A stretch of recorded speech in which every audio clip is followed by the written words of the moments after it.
Українські телеканали дуже мало приділяють уваги темі Криму. У середньому не більше 1% ефірного мовлення. Такі дані наводить Нацрада з питань телерадіомовлення. Нацрада досліджувала ефірне наповнення 6 розважально-інформаційних телеканалів протягом останнього кварталу минулого року. Це 1+1, ICTV, ЮА-1, Інтер, НТН та Україна.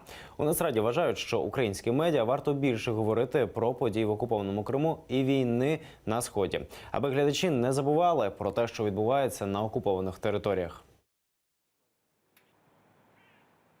Тема Криму висвітлюється гірше, ніж ситуація в Луганській і Донецькій областях. Сьогодні висвітлення ситуації в Криму, в Луганській і Донецькій областях покладено, перш за все, це завдання фактично на місцеві, на регіональні телеканали. На такі телеканали, як АТР, як радіостанція Крим Реалії, як Майдан, як Хаят, на ЮА Донбас. Це саме привід замислитися над соціальною відповідальністю медіа, про те, що не треба забувати, що Крим є наш, Схід є наш, Донецька, Луганська є область наша. І якщо ми про це не будемо не просто говорити, кричати не будемо, то тоді вона ніколи до нас не повернеться. Тоді ми втратимо свою країну.